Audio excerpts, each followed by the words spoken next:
Laïla Tov. Laïla Tov. C'est toi qui me déconcentre. Boker Tov. Alors, veille de Rosh Chodesh aujourd'hui déjà. Il faut savoir, toutes les veilles de Rosh Chodesh, elles ont été données pour se faire pardonner. Là, ce Rosh Chodesh là, c'est facile. On a déjà été, Baruch Hashem, bien pardonné. Si malgré tout, on a déjà eu le temps de reprendre quelques petites mauvaises habitudes, une petite bracha vite fait ou autre. Justement aujourd'hui, c'est facile, façon de parler, de rectifier le tir tout de suite et de profiter donc de cette veille de Rosh Chodesh qui est aussi un moment de pardon. Alors, je ne sais pas où exactement vous êtes arrêté, mais moi j'ai ouvert ici à la halakha de Netilat Yadayim avant la Birkat Kohanim. Alors, il y a une halakha intéressante qui concerne aussi, qui n'est pas connue beaucoup du Tzibour, qui concerne, il la ramène aussi le Rav Eliyahu, mais qui concerne aussi la Netila avant de manger. Il y a un din Nechatrila, à part le fait de ne pas s'interrompre entre la bracha et la Netila, ça c'est connu. Il y a un din aussi de ne pas s'interrompre, même passivement, c'est-à-dire ce qu'on appelle une sheya, rester plus que le temps de Kavbet Ama, que 22 amot. Donc une ama c'est à peu près 50 cm, Razak. 11 mètres. Donc à peu près 11 mètres exactement. Le temps de marcher 11 mètres, les khatrila, il faut essayer de juxtaposer la netila avec. Pourquoi cette mesure de temps? Parce que c'est le temps justement que les Kohanim, pour traverser la Hazara jusqu'à qu'ils commencent la Avoda. Donc de là on apprend que la netila, les khatrila, ça ne disqualifie pas la netila, mais quand il se lave les mains, pareil quand il monte pour bénir le peuple, il doit le faire suffisamment proche, même s'il ne s'interrompt pas avec la parole, il y a une forme d'interruption dans l'attente elle-même. Comment on fait à table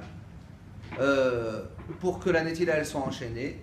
De là le minag, dans certaines communautés, le rosh il dit, le rosh il ramène que, je ne sais pas comment vous faites chez vous, mais on trouve les deux minagim dans les communautés où c'est le balabait qui se lave les mains en premier, ou alors il se lave les mains en dernier. Pourquoi il se lave les mains en dernier? Parce que le rosh il dit que le ikar de cette kpeda de Sheya, elle n'est pas sur ceux qui s'acquittent par le fait d'écouter, mais sur celui qui récite la bracha.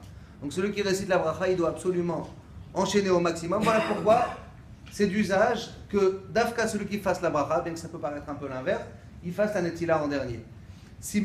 Donc comme ça, lui il enchaîne et il ne reste pas dans l'attente. S'il y a une attente prolongée, qu'est-ce qu'on fait? Alors on chante les Mifza ou l'Amnatsea ou Mizmor les David, le Shabbat avec un peu plus d'air. Le Inyan, c'est de ne pas rester sans rien faire. C'est les tzorech à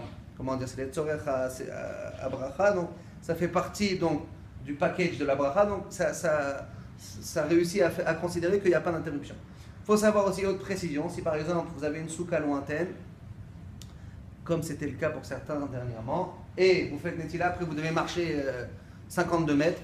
Et donc, comment on fait pour respecter cet attachement, les khatrila, à l'enchaînement entre la bracha et la netila? Alors, la technique qui est recommandée là-dedans, c'est de s'essuyer les mains après. Ça veut dire que le chrono, il commence quand on s'essuie les mains. Vous savez que ça, c'est un principe fondamental dans la notion d'Etiat Yadayim, que l'aboutissement de cette mitzvah, la fin, c'est quand on s'essuie les mains, quand on se sèche les mains. C'est pour ça qu'on n'a pas de problème de faire la bracha avant la netila, puisque le hover et le dans toute birkat mitzvot, il y a un attachement particulier d'enchaîner la bracha avec la réalisation de la mitzvah. Or là, on a fait netila avant, sauf ceux qui vont d'après le Rambam, ils font netila, ils font la bracha avant netilat yadayim.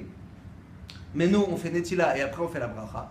Comment on respecte ce principe de hover les asiatam, d'enchaîner avec la mitzvah alors que la mitzvah elle est déjà terminée? Alors la réponse c'est que quand on s'essuie les mains, c'est là où on verrouille, parce que tant que les mains sont mouillées, on est encore susceptible de recevoir la touma, puisque l'eau est conductrice de touma. Donc finalement, la manière de terminer, de verrouiller la netila, c'est quand on s'essuie les mains. Donc la même chose ici, concernant ce laps de temps de 22 amot, à essayer de ne pas dépasser. Alors la même chose, on s'essuiera les mains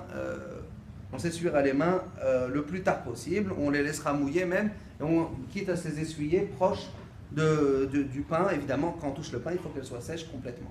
Donc là, normal à la maison, quand tu fais laver les mains, tu t'essuies, tu fais la bracha ou tu laisses les mains? Ah non, surtout pas. Si tu t'essuies, tu fais la bracha, c'est un problème, parce que la bracha, elle est déjà après que tu as bouclé toute la mitzvah. Or, on a dit il y a une kpeda, il y a un din spécial de Over le Asiatar dans toute Birkat HaMitzvot, de faire la bracha et après d'enchaîner avec l'accomplissement de la mitzvah.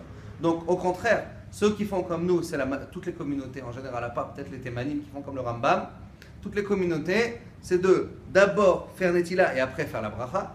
Donc comment on réalise le Over le Asiatam, puisqu'on a déjà fait la bracha, on a déjà fait la mitzvah lorsqu'on récite la bracha, on le réalise avec le fait de sécher les mains. Sécher les mains, on a dit, c'est l'aboutissement de la mitzvah. Et donc la même chose ici, par rapport à notre din qu'on appelle un din de Sheia, le din de ne pas attendre, tout simplement, même sans s'interrompre par la parole, entre la netila et la bracha, on va le solutionner avec le fait qu'il va s'essuyer les mains le plus proche possible de l'endroit et du moment où il va faire donc la netila tadayim. Donc le Kohen, la même chose, lorsqu'il se lave les mains, c'est le sujet ici, lorsqu'il se lave les mains, tout ça il ne ramène pas, mais il ramène juste le din simplement que la même chose quand il se lave les mains, avant de monter, il doit faire attention de le faire le plus proche possible. Et khatrila, de ne pas attendre cette mesure de 22 amot, comme on l'a dit, s'il n'y a pas le choix, il le fera, parce qu'ici il n'y a pas celui qui fait la bracha, tout le monde est concerné par ce din, ou au moins il s'essuiera les mains le plus tard possible. Voilà pour aujourd'hui, bonne journée, et Chodesh Tov,